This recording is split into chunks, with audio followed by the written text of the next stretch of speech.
بسم الله الرحمن الرحيم.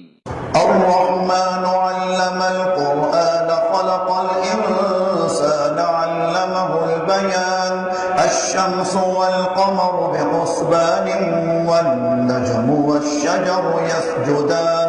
والسماء رفعها ووضع الميزان ألا تطغوا في الميزان وأقيموا الوزن بالقسط ولا تخسروا الميزان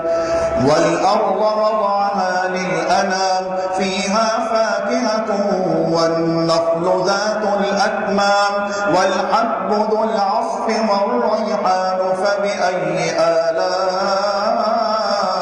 ربكما تكذبان خلق الإنسان من صلصال كالفخار وخلق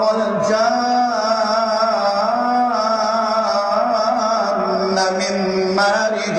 من نار فبأي آلاء ربكما تكذبان رب المشرقين ورب المغربين فبأي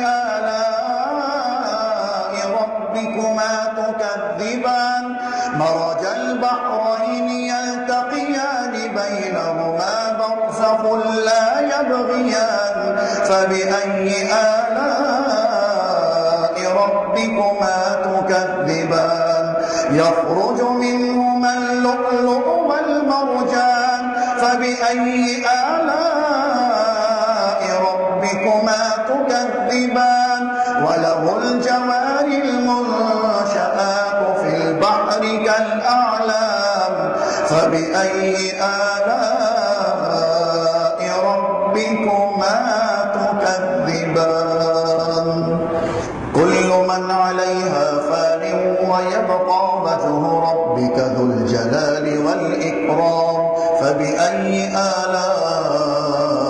ربكما تكذبان يسأله من في السماوات والأرض كل يوم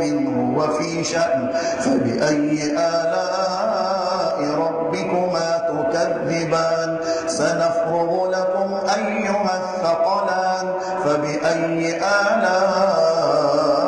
ربكما تكذبان يا معشر الجن والإنس إن استطعتم أن تنفذوا من أقطار السماوات والأرض فانفذوا لا تنفذون إلا بسلطان فبأي آلاء ربكما تكذبان يرسل عليكما شواظ من نار ونحاس فلا تنتصران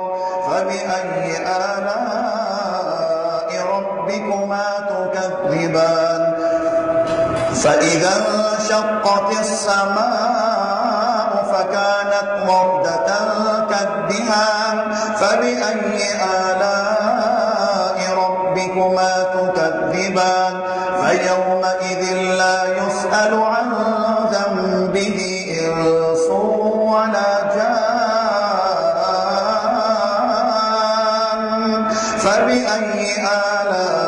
آلاء ربكما تكذبان يعرف المجرمون بسيماهم فيؤخذ بالنواصي والأقدام فبأي آلاء ربكما تكذبان هذه جهنم التي يكذب